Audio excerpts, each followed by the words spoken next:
Gracias a Dios por estos hermosos cantos y que podemos como iglesia juntos alabar a nuestro Dios con la música, con el canto. Hermanos, antes de pasar al tiempo de la predicación, si me pueden acompañar a la lectura de este día, volviendo a nuestra secuencia de estudio de la carta a los Filipenses. Es en el capítulo 1, versos 27 al 30, perdón. Filipenses capítulo 1, versos 27 al 30.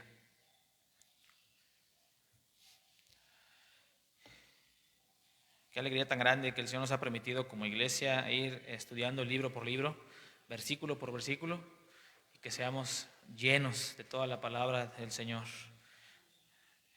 Filipenses 1, 27 al 30. Tan pronto lo encontremos, hermanos, nos ponemos en pie y lo leemos juntos a una sola voz. Nada más quiero dar poquito tiempo para que lo encuentren mis hermanas por acá atrás. Capítulo 1, versos 27 hasta el verso 30, o sea, hasta el fin. Comenzamos, mis hermanos, juntos a una sola voz.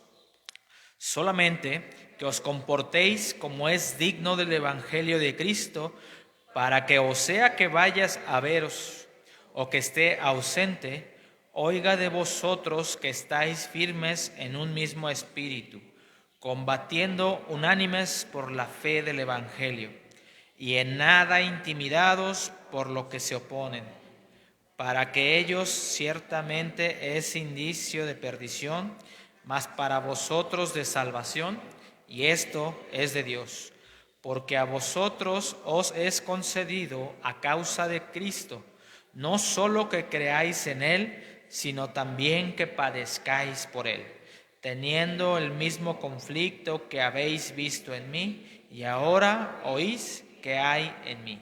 Y así con esta lectura recibimos a nuestro hermano Armenio para que nos dé la predicación.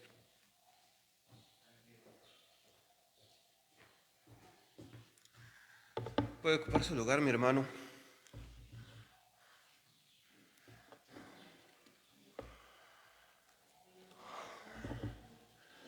Tome asiento con toda confianza.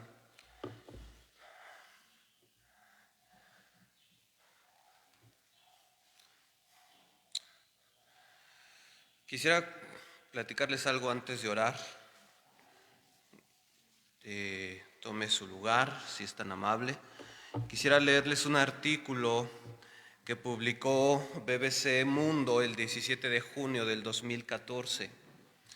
Y el artículo se llama ¿Cómo los japoneses limpiaron un estadio en el Mundial?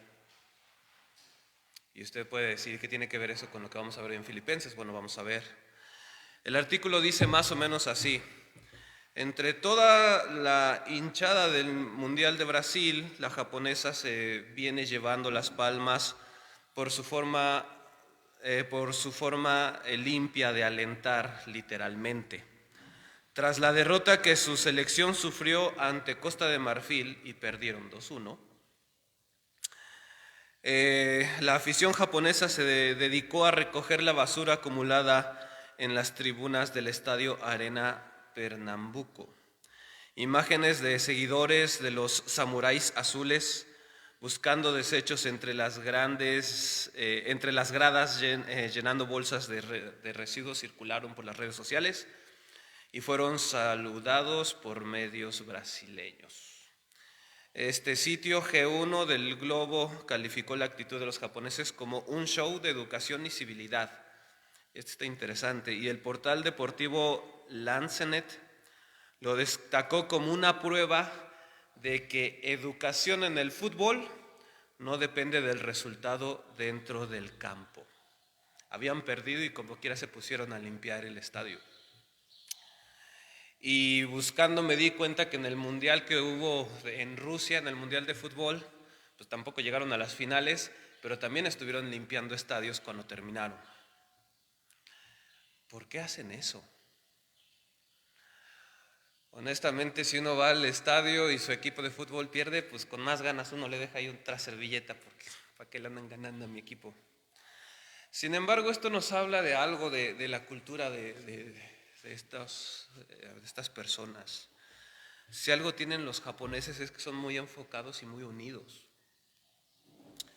son muy enfocados en quiénes son ellos, en su cultura, en el honor, y no importa dónde estén o qué estén haciendo, demuestran eso que ellos son por ser japoneses. Son enfocados y son unidos, porque no fue un japonés que se puso a recoger la basura, fue toda la afición que estaba ahí. Pablo ha estado hablando de las circunstancias a las cuales se ha enfrentado y en las que se encuentra ahora, y en armonía con un carácter de persona optimista en Cristo, gozosa en Cristo. Ahora en estos versos 27 al 30 va a voltear los reflectores. Estaba hablando de lo que él estaba padeciendo por Cristo y cómo su gozo estaba en Cristo y nada le podía quitar ese gozo. Y ese gozo estaba no en lo que él hacía, sino en quién era él en Cristo. Ahora esos reflectores los voltea a la iglesia de los filipenses y les va a dar una palabra de exhortación y ánimo. ¿Y para qué es el ánimo? Para que vivan de una manera digna del Evangelio de Cristo. Para que vivan de una manera digna del Evangelio de Cristo.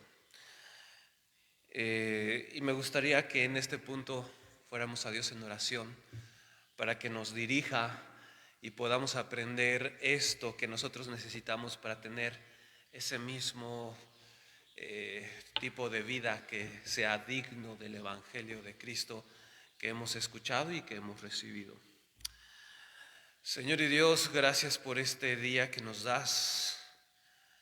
Gracias porque nos das tu palabra, nos das tu Espíritu Santo y en Cristo, Señor, nos has hecho cercanos, nos has perdonado y nos has adoptado, Señor. En esta hora rogamos que seas tú el que hable, Señor. Yo reconozco, Señor, que estoy hoy aquí delante de ti con muchas deficiencias, muchas carencias, pero rogamos que en tu misericordia, Señor, seas tú el que hable a pesar de este siervo tuyo. Transforma nuestras vidas, transfórmanos, Señor, para que seamos como Jesús, para que te conozcamos a ti y te demos a conocer a las personas a nuestro alrededor. Háblanos, Señor, no solo a los que estamos aquí, sino también a los que quizás estén viendo la transmisión. Lo rogamos esto, Señor, en el nombre de Jesús. Amén. Entonces dijimos, Pablo ahora está volteando los reflectores y está viendo a la iglesia de los filipenses y les va a decir, bueno, ¿y ahora qué pasa con ustedes? Yo estoy padeciendo esto, estoy gozoso en Cristo, todo el gozo que hay en mí depende y descansa de Cristo y no de las circunstancias o de lo que yo pueda o no pueda hacer, a tal grado que ya sea que viva o ya sea que yo muera, mi mayor victoria es que ambas cosas glorifiquen a Dios. Si me quedo otro tiempo más con ustedes, voy a gastar la vida en Cristo, y si Cristo decide ya llevarme a su presencia, mi muerte va a ser para glorificarlo. Pero ahora los va a exhortar y los va a animar. Y es interesante porque el verso 27 empieza de esta manera: solamente que os comportéis como es digno del Evangelio de Cristo. Y empieza diciendo solamente, es decir, si una cosa les puedo encargar, si solamente una cosa se van a llevar de esta carta, quiero que se enfoquen en esto, un encargo y solo uno, y cumplan solamente este encargo, solamente esto. ¿Y qué es? Compórtense de una manera digna del Evangelio de Cristo. La palabra que nosotros tenemos como comportarse es bien interesante porque viene del griego politeuomai, que transmite el sentido de vivir como un ciudadano, es decir, vivir de acuerdo a los deberes cívicos del propio Estado o cuerpo político. ¿Qué tiene que ver esto? Bueno, Pablo les está pidiendo a los filipenses que en sus vidas reflejen una vida digna del Evangelio, y para que les quede aún más claro y les quede la idea de manera permanente, utiliza el concepto de ciudadanía. Cuando usted lee ahí solamente que os comportéis, usted puede parafrasearlo así: solamente una cosa te pido, vive como un ciudadano adecuado al Evangelio de Cristo. ¿Por qué toma Pablo esta figura? El hermano René Zapata explica el contexto de los filipenses. Los filipenses era una colonia romana, a la cual las costumbres de Roma habían sido transportadas en forma total. La bandera romana ondeaba sobre la colina y su idioma y moneda eran latinas. Muchos de sus ciudadanos eran romanos y disfrutaban de todos los privilegios políticos y civiles del gobierno. Es decir, estaba Roma, Filipos no estaba ahí exactamente en Roma, estaba afuera, pero era una colonia romana. Entonces, todo el que nacía en Filipos ya era ciudadano romano. Era ciudadano romano y se vestía, hablaba y tenía todas las costumbres de un romano. De hecho, algunos historiadores y algunos comentaristas creen que cuando un senador romano, algún general o alguien de dinero ya se iba a jubilar de su vida activa, se iba a Filipos, porque era una provincia totalmente romana, era una Roma en chiquito y más tranquila. Entonces, a los filipenses les daba identidad y les daba orgullo ser de Filipos, porque ser de Filipos era ser romano. ¿Cómo lo vemos hoy en día? Yo me acuerdo que hace un poquito más de 20 años atrás, cuando estaba en la preparatoria, yo tuve oportunidad de jugar fútbol americano y luego era gracioso porque cuando llegaban y le preguntaban a alguien del equipo, oye, ¿y tú eres parte del equipo de fútbol de la escuela?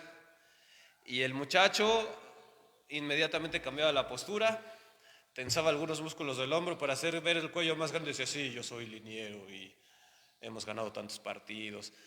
Se paraba distinto, cambiaba la voz, cambiaba la postura, porque para él era un orgullo pertenecer al equipo. Esto es lo que pasaba con los filipenses. Cuando les preguntaban, ¿de dónde eres? Ellos cambiaban postura y decían, romano, de Filipos. Eso les daba identidad, les daba seguridad, les daba presencia. Ahora, eso es lo que Pablo le está diciendo a la iglesia. Compórtense como ciudadanos dignos del Evangelio de Cristo. Que cambie tu identidad, que tu identidad te la dé Cristo, que tu seguridad te la dé Cristo, que tu forma de vivir sea en Cristo, tu postura, tu manera de hablar sea conforme a la de Cristo.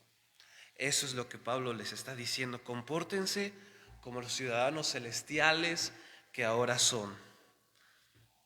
Ahora, del mismo modo que se esperaba de los filipenses una conducta que fuera digna del imperio romano, Pablo también esperaba de ellos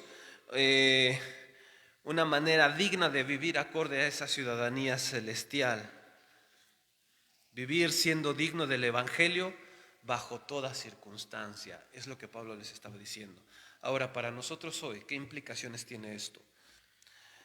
Número uno, que si yo he creído en el mismo Evangelio que los hermanos de Filipos y que el mismo Pablo, se espera la misma conducta digna de mí, por ya pertenecer a esa patria celestial.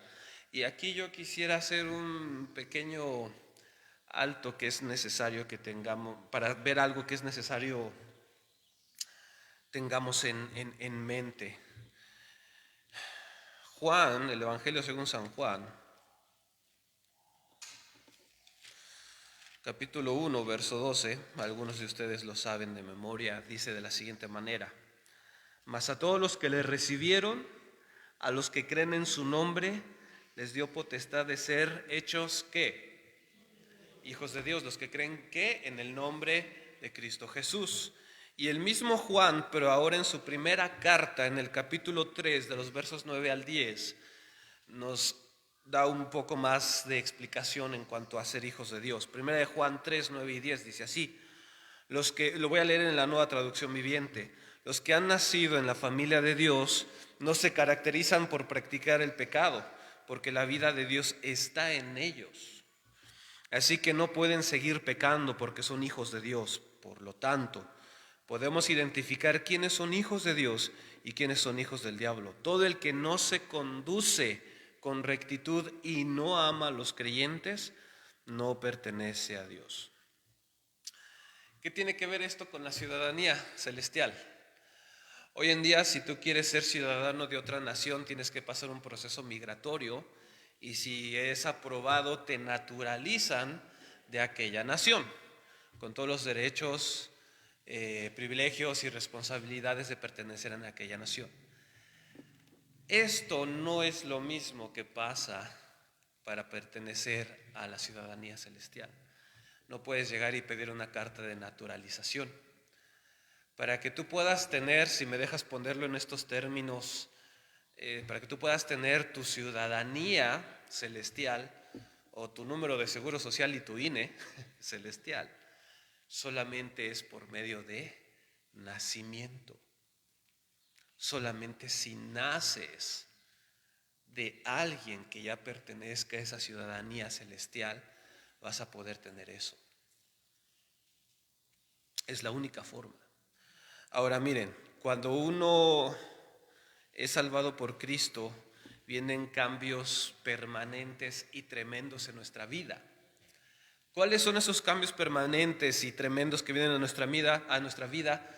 Básicamente hay 3 que quisiera mencionar que son muy importantes, que es lo que sería nuestra acta de nacimiento, nuestro INE y nuestro seguro social celestial. Y es lo siguiente. El primer cambio que viene es una nueva posición delante de Dios. Con este acto es aceptado como justo ante los ojos de Dios. A esto usted lo va a encontrar como justificación. La justificación es eso, una posición nueva delante de Dios, un acto en el cual soy aceptado y recibido como justo. Segunda cosa que tiene que pasar, tengo que estar apartado para el propósito de Dios, de tal manera que ahora viva para la gloria de Dios. A eso nosotros le llamamos santificación. Justificación, una nueva posición delante de Dios. Santificación, ahora soy apartado para Dios, y al ser apartado para Dios, vivo únicamente para la gloria de Dios. Y luego hay un tercer cambio, y quizás sea el más drástico de todos. Se llama regeneración, y esto se refiere a nacer de nuevo. Justificación, santificación, regeneración. Esta es la única manera en la cual tú naces de nuevo, y son los cambios que hay dentro de ti. Y cuando naces de nuevo, entonces ya puedes pertenecer a esta patria celestial. Note usted que todo esto, justificación, santificación y regeneración, usted y yo no tenemos nada que ver y no hacemos nada al respecto. Es solamente Dios el que hace eso en nuestras vidas. Nada ni nadie más que Dios. Ahora, para que no quede ninguna duda, Pablo está diciendo: ustedes, ciudadanos de Filipos, tienen que vivir una vida digna del Evangelio de Cristo, comportarse como ciudadanos que corresponden ¿a qué? Al Evangelio de Cristo. ¿Y qué es el Evangelio? ¿Qué es el Evangelio? El hermano William Hendrickson lo explica de una manera elocuente, clara y sencilla. El Evangelio es la narración divina, el relato o historia que nos dice lo que Dios ha hecho para salvar a los pecadores. Por lo tanto, el Evangelio es el mensaje de buenas noticias, de alegres nuevas de salvación que Dios proclama al mundo perdido en pecados.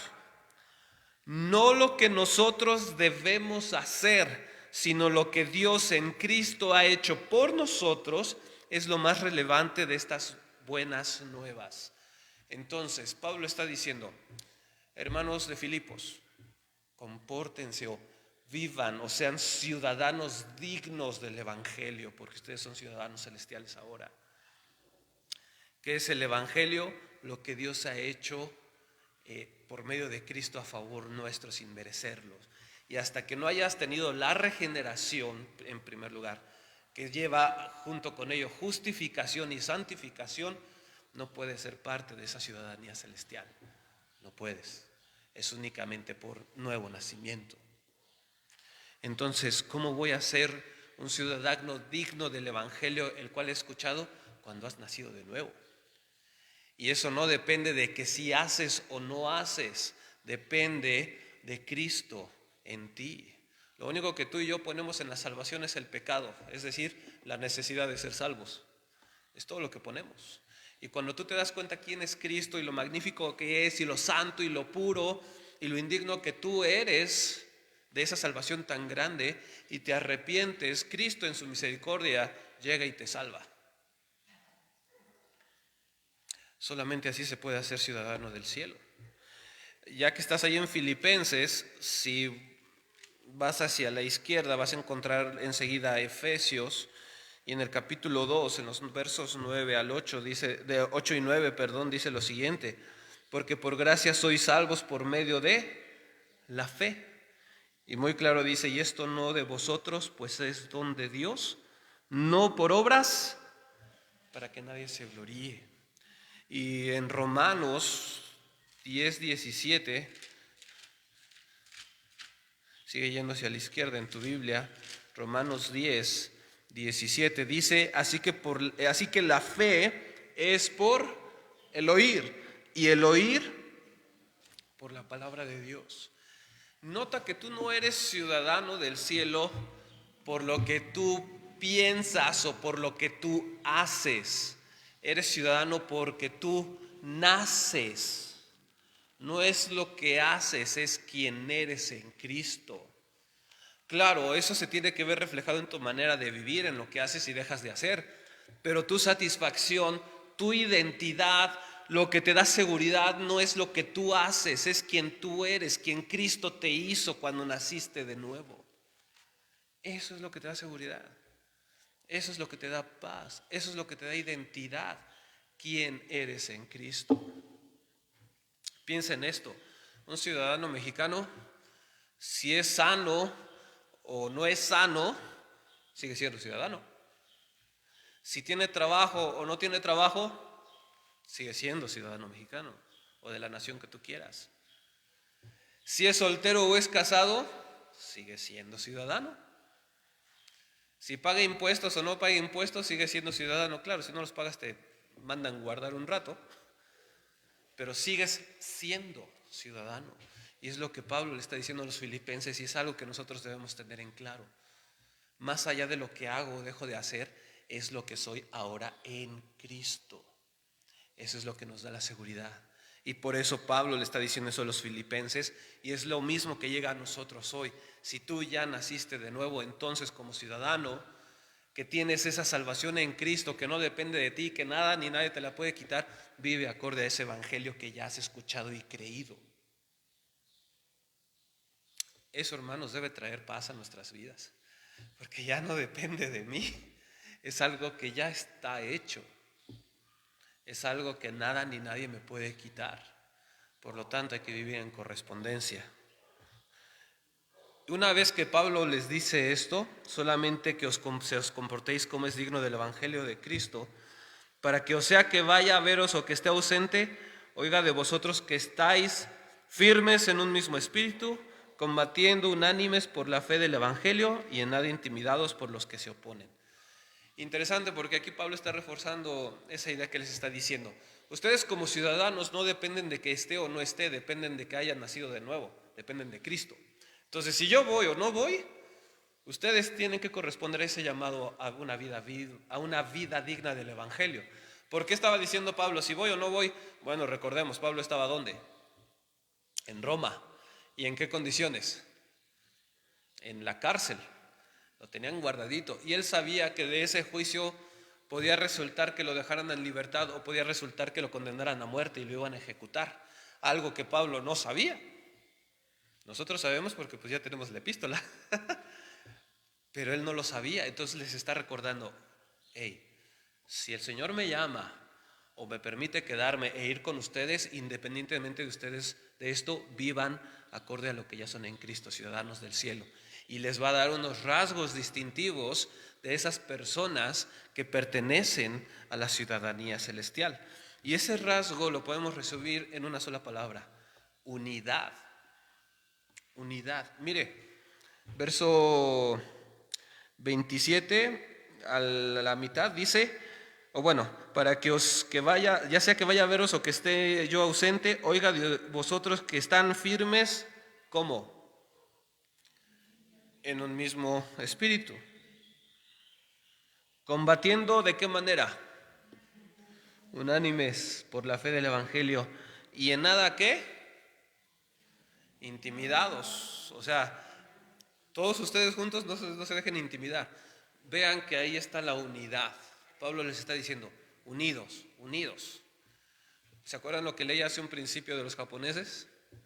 Enfocados en quiénes eran ellos, y todos, ¿qué hicieron? Limpiaron el estadio. Y no una vez. Estadio al que iban, hacían su desastre y ya después limpiaban. Y eso de desastre es un decir porque hasta para aventar los papeles eran muy disciplinados. Increíble. ¿Y a dónde iban? Esto es lo que Pablo les está diciendo. Y eso es lo que el Señor espera de nosotros como hijos de Dios, porque hemos creído en el mismo Cristo. Entonces, ¿cuál es el rasgo? La unidad. Y lo vamos a ver en 3 diferentes aspectos. Unidos en principios. Unidos en principios. Dice, ¿firmes en qué? En un mismo espíritu. La palabra que tenemos como firme viene de una palabra griega que transmite el sentido de resistir, mantener una propiedad o mantener una posición, estar firme o derecho. Alguno de ustedes, bueno, no sé si alguno haya viajado, pero por lo menos hemos visto los soldados británicos que están ahí en el castillo, ahí donde está la reina, que tienen estos, no sé cómo se llaman, estos gorros militares que usan muy particulares, altos, negros, medios peludos, saco rojo, y están como. Y es muy divertido todas las cosas que los turistas llegan y hacen para tratar de hacer que se muevan, ¿no? Les hacen caras, les hacen gestos, algunos les empiezan a decir de cosas, y los otros ¿qué hacen? Nada los mueve. Alguna revista sacó un artículo de cómo eran tan rectos en su forma de conducirse que sacaron una foto donde está un soldado británico y tiene una abeja en la nariz y no se movió. Esa es la idea, firmes de esa manera. Pero ¿en qué hay que estar firmes? Dice, ¿firmes en qué? En un mismo espíritu, la unidad de espíritu. Esta expresión no se refiere necesariamente al Espíritu Santo. El contexto nos muestra que no se refiere al Espíritu Santo. Más bien se refiere a la actitud de los hermanos de Filipos. En ellos debía existir la unidad de principios, de actitud y de motivación. Firmes en la unidad. ¿De una unidad de qué? De principios, de actitud y de motivación. No se trata de estar firme yo en mi postura y tú en la tuya y que arda Troya porque nadie da su brazo a torcer. No, firmes en actitud, en principios, en motivación. Esto naturalmente iba a venir del Espíritu Santo del Señor. La Nueva Traducción Viviente dice de esta manera: firmes y unidos en un mismo espíritu y propósito. Ahora bien, ¿esto qué tiene que ver conmigo y con las cosas que paso en mi vida diaria? Bueno, la siguiente ilustración nos puede dar claridad al respecto. Se dice que había un pastor y que llegó uno de sus miembros y le dijo: ¿sabe qué, pastor? Fíjese que tengo unos vecinos que están creyendo en algo que no es el Evangelio, los están engañando. Entonces quisiera saber qué libro me recomienda que yo les dé para que lean, o qué material de escuela dominical les puedo empezar a dar. ¿Alguna sugerencia, pastor? El pastor agarró su Biblia, la abrió y llegó a la segunda carta a los Corintios, capítulo 3, verso 2, y leyó: la única carta de recomendación que necesitamos son ustedes mismos. Sus vidas son una carta escrita en nuestro corazón. Todos pueden leerla y reconocer el buen trabajo que hicimos entre ustedes. El hermano se le quedó viendo con cara de ¿cómo? Y el pastor le explicó: mira, los mejores libros del mundo no pueden sustituir tu propia vida. Permita que vean a Cristo en tu comportamiento y esto abrirá oportunidades para compartir con ellos el Evangelio.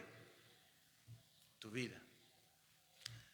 Tener unidad junto con la iglesia, ¿en qué? Principios, en los valores bíblicos. Esta es la razón por la cual nosotros necesitamos esta unidad en principios, porque quienes somos en Cristo, por quien somos en Él, y porque al ser ciudadanos celestiales reflejamos el carácter de nuestro Rey y Salvador. Warren Wiersbe observa que el arma más grande en contra del diablo es una vida piadosa, y una iglesia local que practica la verdad y cuya conducta está de acuerdo con sus creencias vencerá al enemigo. Este es el primer factor esencial para la victoria en la batalla. Es decir, si tú y yo nos decimos cristianos y en la semana no vivimos acorde a eso que decimos ser, no vamos a tener unidad como iglesia y no vamos a poder alcanzar a otros para Cristo. Y quiero ser muy enfático, no estoy diciendo que no se hagan cosas, pero a partir de dónde vienen esas cosas que tú haces. ¿Lo haces desde tu nueva identidad en Cristo o lo haces por hacer? Las cosas que nosotros hacemos no son para expiar culpas o sentirnos bien, es algo que viene de la nueva naturaleza en Cristo. Por eso no son pesadas, por eso a pesar de las dificultades las hacemos, porque es nuestra naturaleza. Piensa en un pez en el mar. Si el mar está tranquilo o viene un tsunami, él sigue siendo pez. No importa cómo estemos o la situación que estemos pasando, somos ciudadanos por lo que Cristo hizo en nosotros. Un principio, y estaba pensando mucho cómo plasmar este principio, y recordaba la frase que un pastor decía, y se las quiero compartir. La luz no se escucha, como la campana que acaba de pasar. La luz no se escucha, mis hermanos, la luz se ve. La luz no se escucha, la luz se ve. Debemos tener unidad.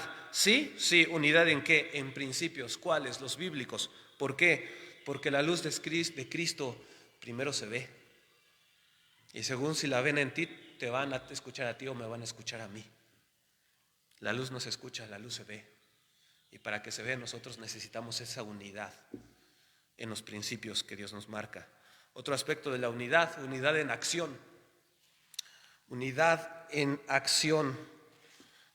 Sigue diciendo ahí, firmes en un mismo espíritu, combatiendo unánimes por la fe del Evangelio. La palabra que tenemos como combatiendo viene de otra palabra griega y transmite el sentido de luchar juntos, contender juntos. Ahora, no dice pelear entre nosotros, dice luchar ¿qué? Juntos, o sea que estamos haciendo un ¿qué? Frente común.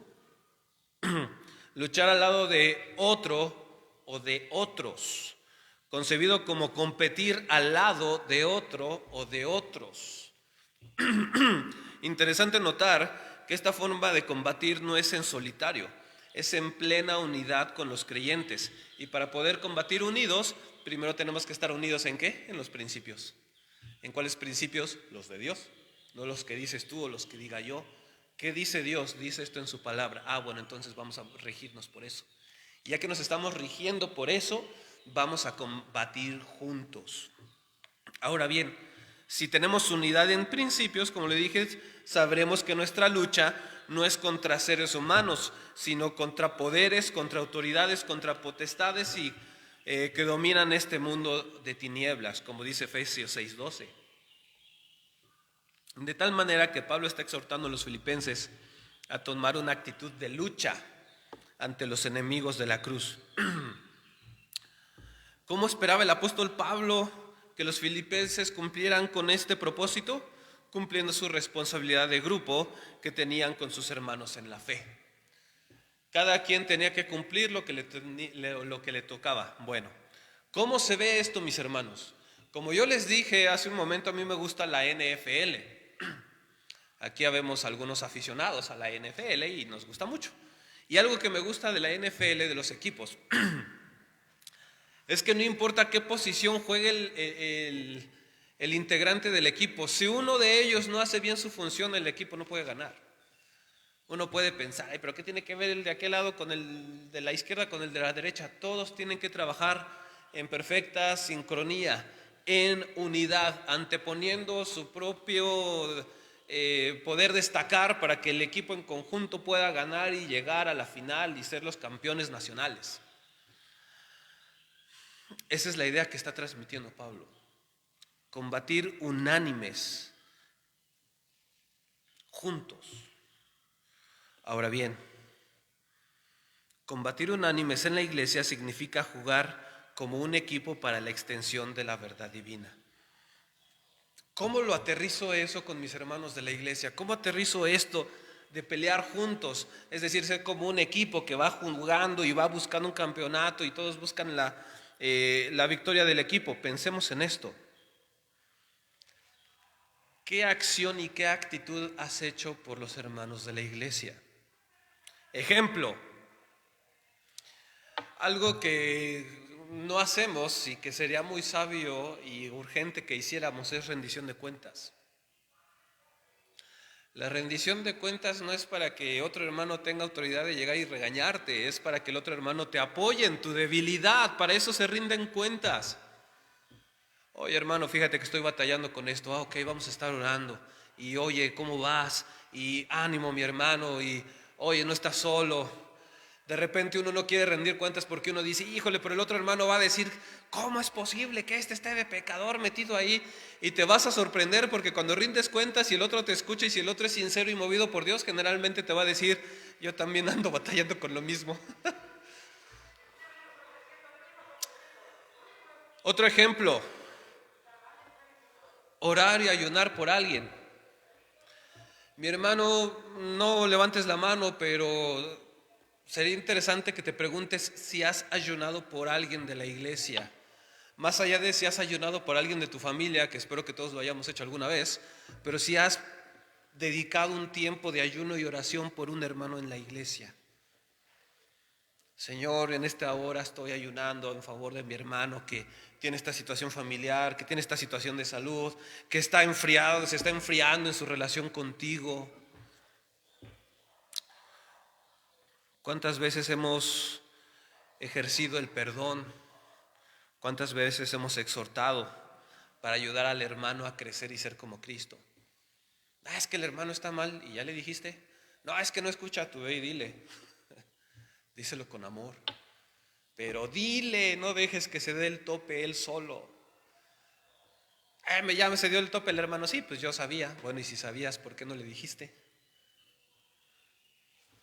Eso es estar unánimes, unidos en acción, unidos en combate.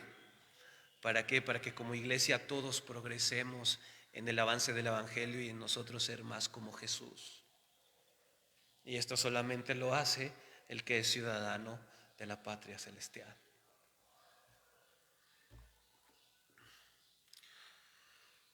Mi hermano, no debieras estar luchando solo. No debiéramos estar luchando solos en tus aflicciones grandes o chicas por dos razones. Uno, porque tienes a Cristo, y dos, porque somos iglesia. Y si somos iglesia, no tienes por qué luchar solo. Acércate con alguien más, y si tú estás luchando solo y alguien se te acerca, no lo mandes a volar. No pongas la barrera. Me cuesta abrirme, está bien, poco a poco, pero no pelees solo. No es la idea que pelees solo. El principio sería, se trata de vivir, de experimentar esa paz de Cristo y la libertad del pecado. Se trata de no dejar al hermano luchando solo contra el pecado. Ese sería el principio, no luchar solo contra el pecado. Ni tú luchar solo, ni dejar que el otro luche solo contra el pecado. Entonces, Pablo les está diciendo a los filipenses, estén enfocados en Cristo, en el Evangelio, como ciudadanos que son y como ciudadanos de la patria celestial, vivan en unidad de principios, en unidad de acción y también en unidad de valentía. Unidad de valentía. Dice ahí, y en nada, ya me perdí. Ok, verso 28, y en nada intimidados por los que se oponen, para ellos ciertamente es indicio de perdición, mas para vosotros de salvación, y esto de Dios, porque a vosotros os es concedido a causa de Cristo no solo que creáis en Él, sino también que padezcáis por Él, teniendo el mismo conflicto que habéis visto en mí y ahora oís que hay en mí. Intimidados, mis hermanos, viene de una palabra griega, de un verbo que solamente aparece aquí en el Nuevo Testamento. Y es interesante porque no significa necesariamente espanto. No obstante, sí se refiere a un afán temeroso y serio. ¿Cómo se ve esto? Los griegos usaban esta palabra para describir un caballo que saltaba de sorpresa con brusquedad y tiraba al jinete, y la causa por la cual él salió espantado no era ni tan grave. Es decir, imagínate un jinete que va arriba de su caballo y de repente volteas y le quieres decir: oye, por cierto, ¿y ese movimiento que hiciste? El caballo se espantó, relinchó, tiró al jinete, lo revolcó y salió corriendo. Pablo les está diciendo: no sean intimidados de esa manera, como un caballo que se espanta por algo insignificante. A pesar de que sí hay oposición, no se intimiden de esa manera. En aquel contexto, mis hermanos, ser cristiano es algo que se iba a poner muy difícil. Como ustedes podrían o sabemos o pueden ver en los libros de historia, Roma inició una persecución contra el cristianismo, y eso abarcaba todo el imperio romano, incluido ¿dónde? Filipenses. Entonces los hermanos de la iglesia de Filipos iban a empezar a tener oposición. Algunos ya tenían cierta oposición, no tan grave todavía, oposición familiar, oposición de: mira, no voy a hacer negocios con él, es cristiano y muy recto él. Pero después iba a poner la situación más fea, porque después ser cristiano les iba a implicar perder la vida.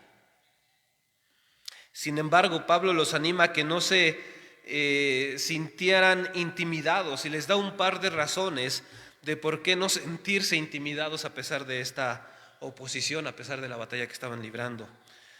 Primera razón por la cual les dice: no se intimiden. Miren, los ataques son una comprobación. Los ataques que ustedes están recibiendo son una comprobación. ¿De qué? Veamos el texto, verso 28. Y en nada intimidados por los que se oponen, que para ellos ciertamente es indicio ¿de qué? Perdición, mas para vosotros de salvación, y esto de Dios. John MacArthur explica que el hecho mismo de sufrir ataques por causa del evangelio demostraba que los que se oponen iban a la perdición. Para los creyentes, en cambio, era indicio de su salvación eterna. Ambas señales venían de Dios. O sea, ¿cómo es esto, mi hermano Hermenio? Mira, déjame leerte segunda carta a los Corintios, capítulo 2, versos 14 al 16, y lo quiero leer en la Nueva Traducción Viviente. Si tú lo quieres ver en tu Biblia, ábrela y sígueme con tu vista. En casa espero que también estén abriendo su Biblia, y vea lo que dice segunda carta a los Corintios 2, 14 al 16. Compare la versión que usted tiene con la que yo voy a leer, que es la Nueva Traducción Viviente, y vaya comparándolo, por favor, en casa también. Dice de la siguiente manera: así que, gracias a Dios, quien nos ha hecho sus cautivos y siempre nos lleva en triunfo en el desfile victorioso de Cristo, ahora nos usa para difundir el conocimiento de Cristo por todas partes como un fragante perfume. Hasta ahí vamos bien, pero mira lo que dice el verso 15, es muy interesante. Nuestras vidas son la fragancia de Cristo que sube hasta Dios, pero esta fragancia se percibe de una manera diferente para los que se salvan y los que se pierden. Verso 16. Para los que se pierden somos un espantoso olor de muerte y condenación, pero para aquellos que se salvan somos un perfume de vida. ¿Y quién es la persona adecuada para semejante tarea? Y ahí usted siga leyendo en su casa lo que viene después. Es decir, que si tú y yo estamos en unidad como iglesia y estamos unidos en valentía, vamos a salir y vamos a predicar el evangelio de Cristo. Y lo vamos a hacer sabiendo que el que va a producir el nuevo nacimiento no soy yo, es Jesús. Y si alguien escucha y es salvado, gloria a Dios. Pero si alguien nos rechaza, solamente se está confirmando la razón por la cual la condenación está sobre él y su separación de Dios eterna es justa, porque no quiso nada. A eso se está refiriendo el apóstol Pablo. Unidos en valentía, ¿de qué otra manera? Sabiendo que los ataques son un regalo. Y uno puede decir, pues para regalitos, ¿no? Ya me podías dar otra cosa. Pero es un regalo. Mira lo que dice ahí el verso 29. Porque a vosotros os es ¿qué? Concedido a causa de ¿quién? De Cristo. No solo que creáis en Él, sino también que ¿qué? Padezcáis por Él. Yo como tengo ganas de escuchar a alguien de esos que siempre se la viven diciendo, ve delante de Dios y reclama la promesa, decláralo, decrétalo y reclámale al Señor. Me dan ganas de decirles, a ver, reclama esta. No, esa no, pues es promesa de Dios, es un regalo. A ver, reclámenle. Y nosotros no somos de la prosperidad, pero a nosotros también nos cuesta decir, ay Señor, pues gracias por tu regalo de aflicción, ¿no? ¿A qué se está refiriendo el apóstol Pablo? Pablo dice a los filipenses que se les ha concedido el privilegio de sufrir por el amor de Cristo. Si tú estás sufriendo por algún pecado, arrepiéntete y cambia de dirección, porque eso que estás sufriendo no glorifica a Dios, eso es otra cosa. Pablo está hablando de sufrir por el amor de Cristo. Si sufrimos por nosotros mismos, por nuestros pecados, no es un privilegio, pero por cuanto sufrimos por y con Cristo, es un alto honor. Después de todo, Cristo sufrió por nosotros, sufrió la cruz y llevó nuestros pecados. ¿Por qué no hemos de sufrir nosotros en amor y gratitud para la gloria del Señor? Ahora bien, a lo mejor tú estás pensando, yo todavía no acabo de ver el sufrimiento como un regalo, como un privilegio de Dios. Mira, el siguiente aspecto te va a ayudar a aclarar este otro aspecto. Pablo les está diciendo, unánimes en valentía, tienen que estar unidos. ¿Y por qué estar unidos? Bueno, pues porque los ataques son una comprobación de su fe en el Evangelio, el sufrimiento es un privilegio que el Señor les da y además otros hermanos están pasando por el mismo sufrimiento. Y este último aspecto tal vez te ayude a aclarar los otros dos primeros aspectos. Otros hermanos están pasando por el mismo sufrimiento. Pablo le está recordando a los filipenses que él está pasando por las mismas dificultades que ellos, pero a cientos de kilómetros. Imagínate tú que alguien de Filipenses le mandara a decir a Pablo, oye Pablo, pero acá en Filipos nos están persiguiendo por ser cristianos. Y Pablo le dijera, bueno, pues yo estoy en la cárcel en Roma. O sea, no es muy distinta tu situación a la mía. Lo que debemos estar seguros es que sea por la misma causa. Mi hermano, hoy en día, cuando estamos en dificultades, el primer pensamiento que se nos viene es que mis dificultades son únicas en el universo. Es que tú no sabes el dolor que traigo. A lo mejor yo no sé, pero te aseguro que hay muchos hermanos en la fe que sí saben y te entienden. Es que tú no sabes lo que estoy pasando con mis hijos. Tal vez yo no, pero otros hermanos de la misma iglesia y de otras partes del mundo sí saben lo que estás pasando. En esa situación familiar, en ese dolor físico, en esa angustia espiritual, en esa situación sentimental, en esa situación económica.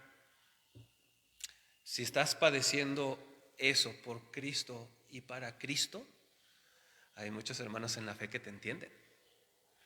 Y sabes, te pueden decir cómo Dios a ellos les ha ayudado y les ha dado fuerzas. ¿Ves por qué no puedes luchar solo? Y no es la idea que te acerques a los demás hermanos. También solemos pensar que si hacemos un cambio exterior, la situación va a mejorar. Pero esto no es así, porque a donde quiera que vayamos nos va a seguir nuestra naturaleza humana y la oposición del mundo. Hay veces que la gente piensa, si cambio de carro, si cambio de trabajo, si cambio de ciudad, si cambio de iglesia, si cambio al líder de jóvenes, no, tu situación no va a cambiar, porque sigue siendo humano y el mundo se sigue oponiendo. Y tus luchas son las mismas que otros están pasando. Y viene la pregunta, bueno, entonces, ¿qué hacemos? Recordar que no estás solo. Recordar que estás con Cristo. Recordar que tienes compañeros de batalla. Miren, ¿se acuerdan de David, el que mató a Goliat? Bueno, Uno puede pensar, bueno hermano, pero David mató a Goliat y él solito. Sí, no. Fue en el nombre del Señor y lo mató, y el Señor estaba con él. Pero una vez que lo mató, hubo dos reacciones muy distintas. La primera reacción, el rey, ¿qué hizo? Se puso celoso y lo empezó a perseguir. Y cuando llegó y escuchó los cantos, Saúl mató a sus miles y David a sus 10,000. Le super regirvió la sangre y se agarró a David de enemigo. Pero ¿qué pasó con Jonatán, el hijo del rey? ¿Qué pasó? Así miren, juntitos. Y no solamente le ayudó, le dio una espada, le dio unas cosas. Y cuando David andaba por la calle de la amargura, ¿qué hizo Jonatán? Fue a consolarlo. Y cuando David no sabía si su vida estaba en peligro o no, ¿qué hizo Jonatán? Agarró las flechas y ya está tirando flechas y le está gritando al criado: ve por la flecha que está más lejos, no te detengas, córrele por aquella flecha. O sea, diciéndole a David que, córrele. Y gritando, córrele, y casi rompiendo en llanto. Esa es la unidad en valentía que Pablo le está diciendo a los filipenses. Así. Y el Señor nos está diciendo hoy en día, así. Y tenemos una oportunidad mundial muy buena para luchar con valentía, de estar en unidad en valentía. Oramos por los hermanos enfermos, por la restauración de las familias que ya han tenido pérdidas. Oramos por situaciones que todavía no sabemos los resultados. Pero estar en unidad, unidad en principio, unidad en valentía, mis hermanos. Dice el verso 30, teniendo el mismo conflicto que habéis visto en mí y ahora oís que hay en mí. Tengamos en mente que los conflictos espirituales nos ayudan a creer y crecer en Cristo.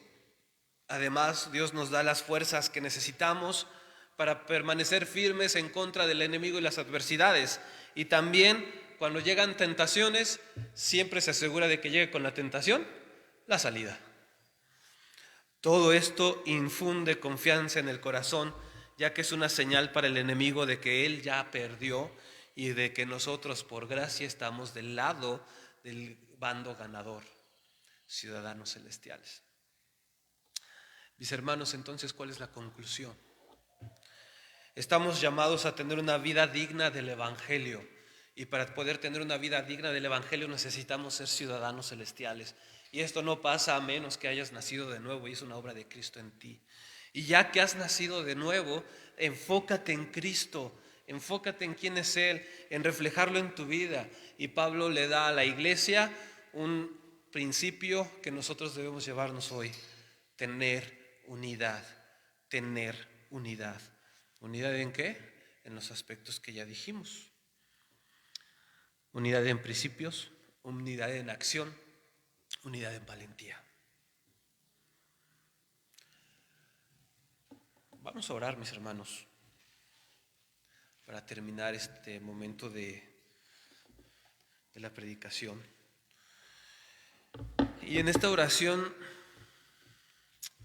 los que están aquí, los que nos están viendo, yo les invito a que se pongan a reflexionar y a que dejen que el Espíritu Santo les muestre qué estás haciendo y por qué lo estás haciendo. ¿Qué estás haciendo? ¿Por qué lo haces? ¿Se acuerdan lo que les leía al inicio de la afición japonesa que limpiaban los estadios?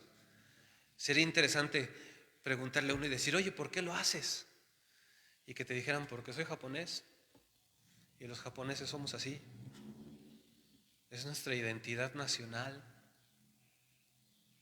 Y que nosotros nos dijeran: oye, ¿tú eres cristiano? Sí. ¿Por qué haces eso? Porque Cristo me salvó, porque mi identidad está en Cristo. No dependo de esto. Esto lo hago como reflejo de lo que Dios ha hecho en mí. Y para que te quede más claro, ven a la iglesia y vas a ver que nos ha dado unidad en estos aspectos. No dejemos al hermano luchando solo, luchemos junto con él. desde Cristo y para Cristo. Ora y pídele a Dios que te muestre qué estás haciendo y por qué. Y ora al Señor y dile que te ayude a tener unidad con tu hermano. Ama al hermano, y hermano, si alguien te quiere amar, déjate amar y glorifica a Dios en ello. Padre Celestial, gracias te damos, Señor, porque lo que no podíamos hacer en Cristo tú lo hiciste. Lo hiciste perfecto, lo hiciste completo para la gloria de tu propio nombre, Señor. Y ahora existimos y nos movemos y somos lo que en Cristo nos has dado.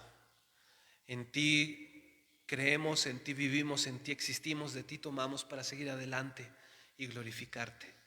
Y en ese sentido, Señor, permítenos ser ciudadanos dignos del Evangelio y ciudadanos que viven en unidad en ti y en unidad con los hermanos. Ayúdanos a no dejar solos a nuestros hermanos. Ayúdanos a estar con ellos en las alegrías, en las aflicciones, para que ellos puedan, Señor, ser más como Jesús y juntos cumplir con tu voluntad en el progreso del Evangelio. No en nuestras fuerzas, sino en quien somos por Cristo, para la alabanza de la gloria de tu nombre, Señor. Oramos en Cristo Jesús. Amén.